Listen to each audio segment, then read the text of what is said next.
The sun hadn't yet broken the horizon when Marcus Hayes pulled the final strap across the cargo in the back of his rented van. It was 5:42 a.m. and the air still carried the scent of last night's rain. Plastic crates stacked neatly on one side, vacuum-sealed fish from the coast on the other, and tucked near the front, 2 small cases of truffle oil, the good kind.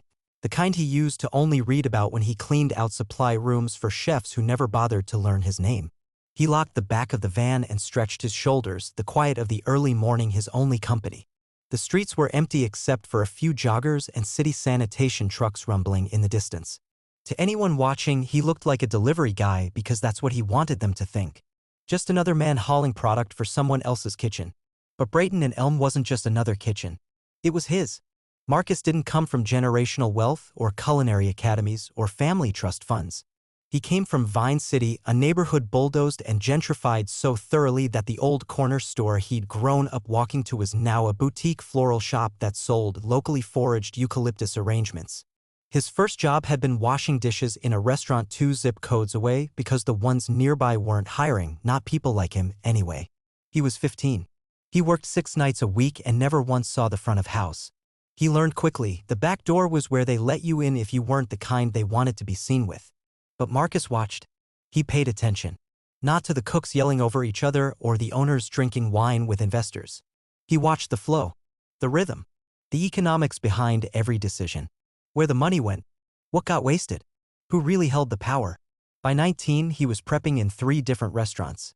By 23, he was running underground supper clubs from his aunt's converted basement, serving food on mismatched plates to a growing list of people who swore they'd pay triple for a night like that again.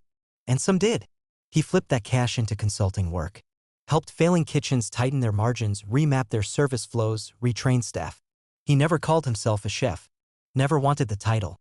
What he wanted was the room, the real room, the one with spreadsheets and contracts, not just saucepans and signature dishes. At 28, he got a deal. A landlord who had watched him grow from late-night pop-up dinners into a local whisper offered him a dilapidated building at a price so low it was practically a challenge. The roof leaked. The plumbing was antique. The HVAC wheezed like a dying animal. Marcus signed in less than an hour. It took 2 years. 2 years of scrounging funds, chasing permits, managing contractors who thought they could overcharge him because he didn't look like the usual client. 2 years of setbacks, bad inspections, supply shortages, and one hard winter where he slept in the building on a cot because he couldn't afford rent and labor at the same time. But he did it. Brayton and Elm opened its doors at 6 p.m. on a rainy Thursday night. No PR. No influencers. Just a handwritten menu, candles lit by hand, and every seat full by 6:45. From there, it grew fast. Whispers in the food world. Local articles. Then regional press. Then awards. The kind of momentum that makes people forget you once washed dishes for $6.50 an hour. But Marcus didn't forget. That's why he still did morning supply runs himself. Not because he had to. Because he wanted to remember. So when the new hostess stopped him on the sidewalk that morning and pointed toward the alley behind the restaurant, she didn't know what she was stepping into. She wasn't being malicious. Just uninformed. But that's how it always started, with small reminders that some people only saw you one way, no matter what you built. So he smiled. And walked through the front entrance. Because this time, the front was his door. And he wasn't walking through it for validation. He was walking through it because no one had the right to stop him anymore. The hostess didn't speak again. She stood there, frozen beside the tall glass door as Marcus passed her, pushing open the entrance that was supposed to be reserved for guests, executives, and the occasional celebrity chef. Her voice caught in her throat as she turned toward the maitre d', who stood behind the marble host stand adjusting the reservation tablet. Marcus walked slowly through the dining room. The lights were still low, set for early prep, not service. The air held the soft scent of citrus cleaner and polished wood. Each table had been handpicked by him from a furniture maker in Atlanta. The chairs were custom-built, upholstered in a gray fabric that reminded him of the suit his father wore to church every Sunday before the factory closed. He didn't stop at the kitchen. Not yet.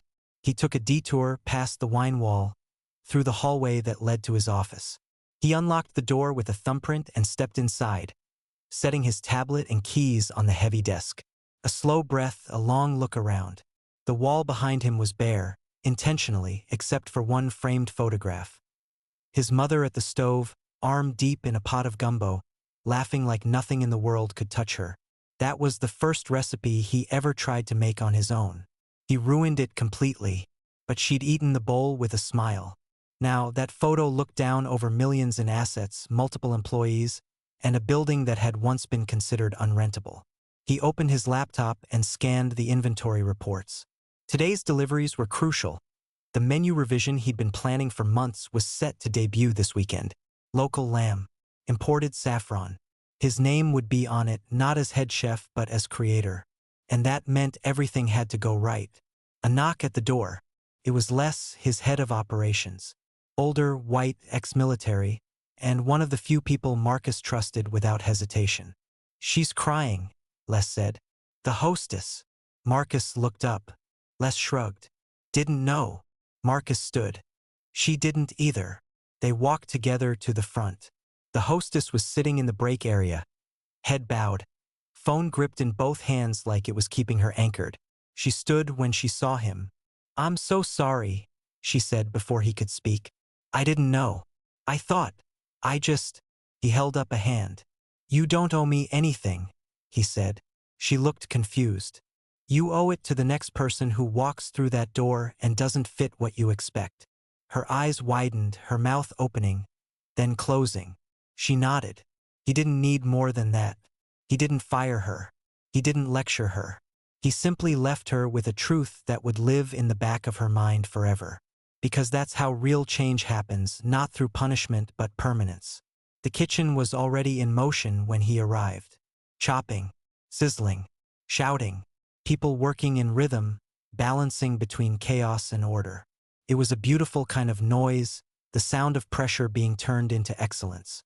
His executive chef, Sienna, waved at him without missing a beat as she checked the fish inventory.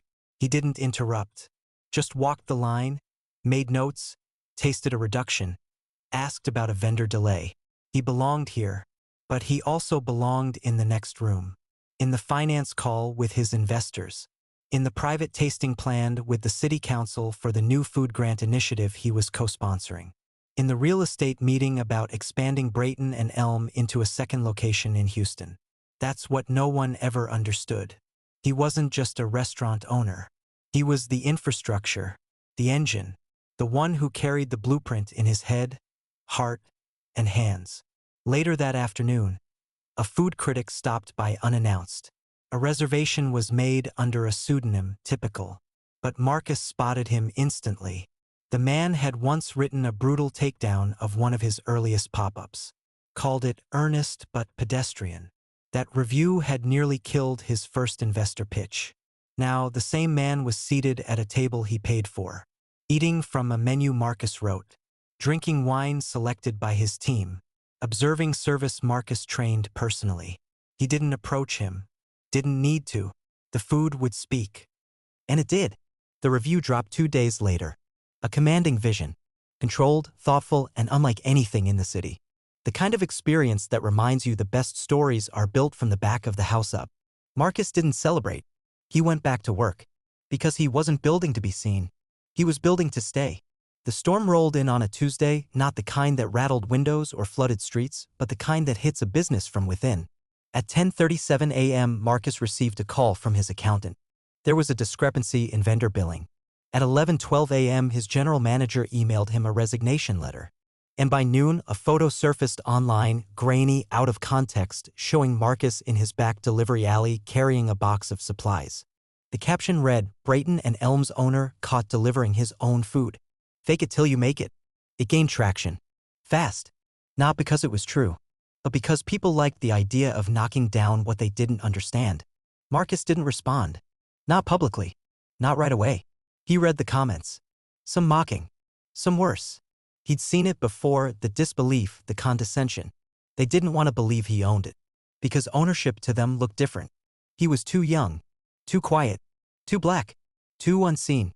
The boardroom players liked him when he stayed in the background. As a success story, not a decision maker. A headline, not a threat. But Marcus didn't build Brayton and Elm to please them. He built it because he knew that food was power and ownership even more so. He spent the rest of the day walking the line in his kitchen. He recalibrated shifts, Personally handled restocks. Took late deliveries when the rain finally did come, soaking his hoodie and seeping into his shoes. He didn't flinch. He didn't raise his voice. He executed. At 8 p.m. the dining room was full. Despite the storm. Despite the gossip. Despite the photo. Because something had shifted quietly, invisibly, long before the internet weighed in. His regulars didn't care about the image. They cared about what he built. About the experience that could only come from the care he poured into every part of the operation. Still, the buzz didn't stop. The next day, a local morning show called asking if he'd like to clear the air and explain what really happened. He declined. He had nothing to explain. He was carrying a box of produce. For his restaurant. What more did they need? But the staff worried. His sous chef asked if he wanted to address it at pre-service. He nodded. That night, just before the first table was seated, Marcus gathered the team. Dozens of eyes on him. All waiting.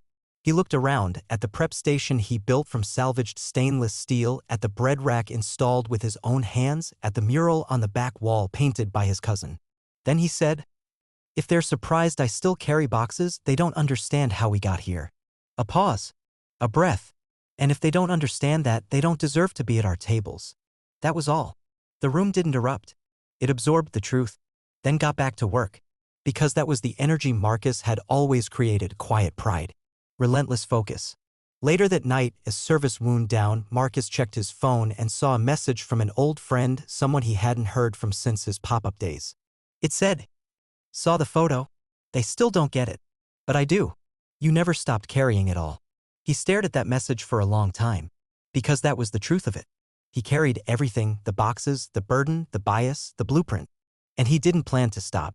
The light through the east-facing windows hit the floor in long, honeyed streaks by mid-morning. Brayton and Elm looked pristine, too pristine, the kind of clean that came after something broke and had to be rebuilt. The storm had passed, at least publicly. The viral post lost steam. Another scandal replaced it, something flashier, more controversial. But inside Marcus, the tremor had settled into something deeper, a stillness made not of calm, but of control. He had weathered worse. But something was different now. The turnover. The pressure. The reminder that no matter how high he climbed, there were still those watching, waiting to pull him back down with a single doubt. He stood in the center of the dining room, arms crossed, watching the staff restock wine glasses. Every movement mattered. Every decision. No room for sloppiness, not when you had to be perfect just to be seen as qualified. He turned and walked toward the back. Not the alley. The kitchen. Sienna was there, sleeves rolled, hair tied, reading off order specs to a line cook who barely nodded, more focused on the blade in his hand. She saw Marcus and raised an eyebrow. "You good?" she asked. He nodded. But she didn't believe him. "Lot of people talking. Think we need to put out a video. Or a post."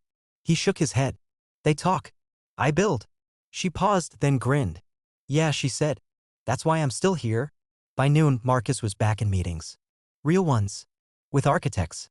He'd found a second property. Not in Houston. In a neglected corner of the same city, one the papers didn't write about, one the apps didn't map properly.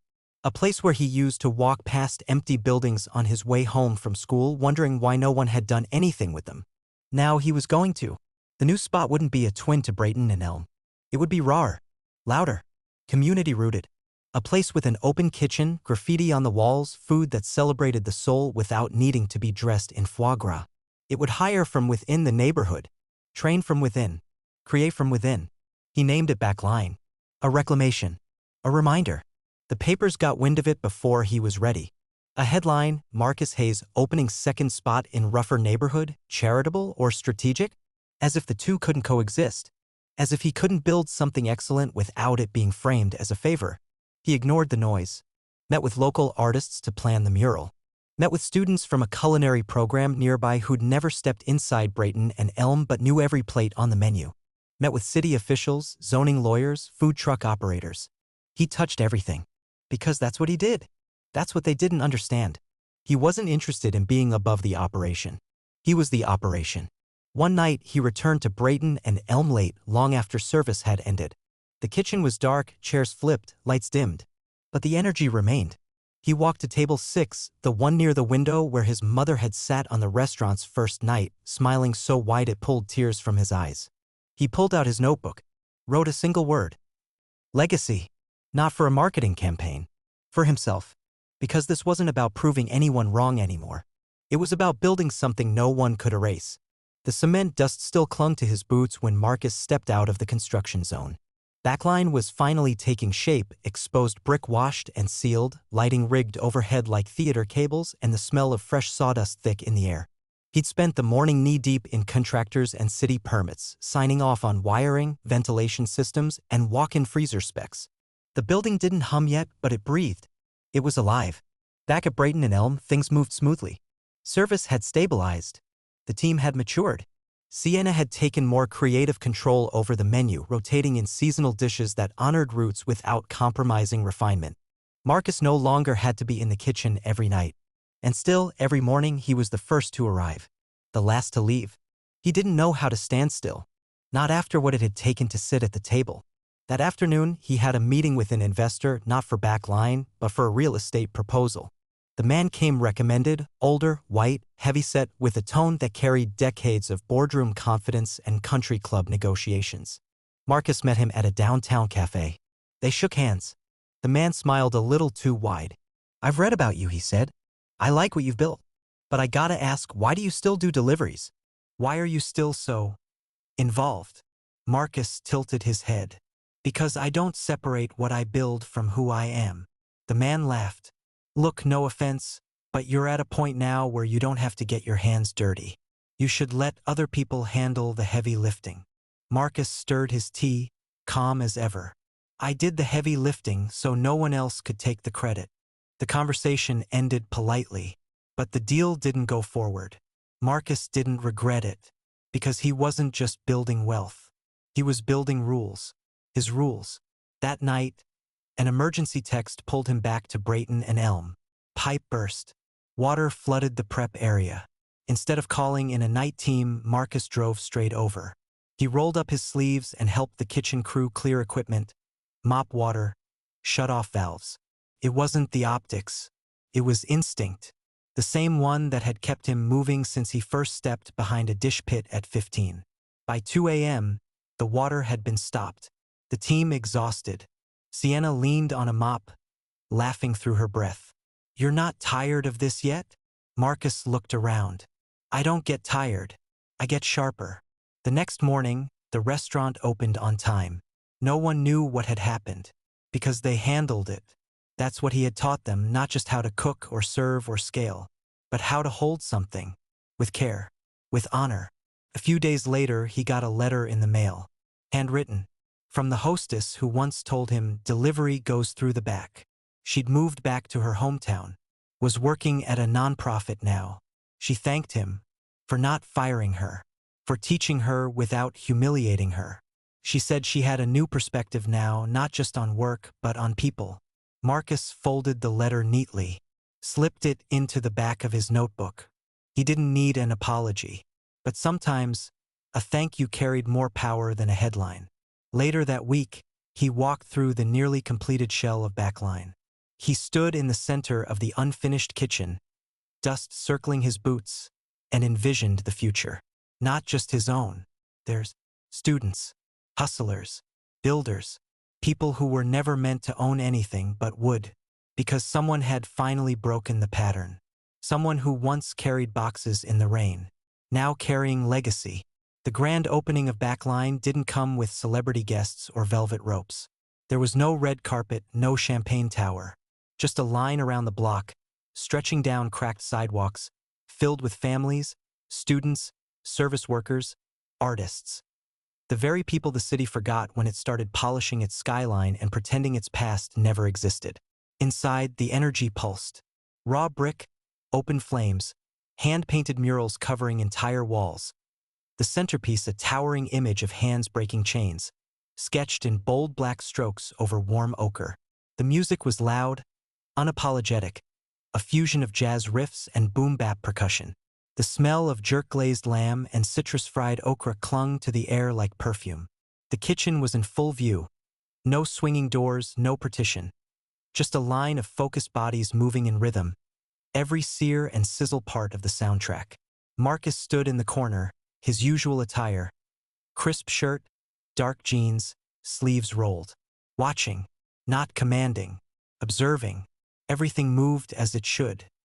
He spotted a young girl, maybe 12, pressed against the glass of the open kitchen, watching a cook flambe a skillet. Her eyes were wide. Her mother was beside her, smiling, explaining something. The girl leaned forward, entranced. That was the seed being planted. Not just about food, about possibility. Later that night, Marcus stepped outside into the cool air. The street was buzzing. Someone had started playing music from a car stereo. A few guests danced on the sidewalk. He could hear laughter behind him, the clatter of forks on ceramic, the cadence of a community seeing itself reflected in the space around them. Then he heard it, a voice, skeptical, familiar, from behind. Delivery goes through the back. Marcus turned. A man in a pressed white shirt stood beside a small catering van, gesturing toward one of his own staff, who had approached the front with a crate of fresh herbs. The man's tone was stern, automatic, not cruel, just unaware. Marcus walked over, calm. He nodded to the young delivery runner, then faced the man. "That won't be necessary." The man frowned. "This isn't your property." Marcus smiled. "It is." A pause. Confusion. Then realization. "Oh, you're Marcus. Not Mr. Hayes. Not chef. Not owner. Just Marcus." Marcus offered a hand. Firm. "The front door works fine." The man didn't argue, just nodded, quietly retreating. Marcus turned back toward his building, and watched the kitchen pulse in amber light, bodies moving like memory in motion. He thought about the alleyways he'd once hauled crates through, about the back doors where no one said thank you, about how long he'd believed that being out of sight meant being safe. Now he knew better. Visibility wasn't the threat. It was the tool. To make new rules. To unwrite the old scripts. To raise doors that couldn't be locked again. Inside, someone called for him. A tray needed running. Without thinking, he moved, picking it up, weaving through tables, dropping the plate at table 9 with a soft nod. The guest looked up, surprised. "Aren't you?" Marcus smiled. "Just working." Later that night, long after the guests had gone, after the tables were cleared and the lights dimmed low, he sat alone in the dining room. The city buzzed outside, but in here, there was peace. On the wall near the entrance, a quote had been painted in dark brushstrokes. "For the ones who were told to stay in the back, come eat with us at the front." And underneath, in smaller letters, M. Hayes. He closed his notebook. No more pages needed. The story had been written. But the future? The future was still wide open.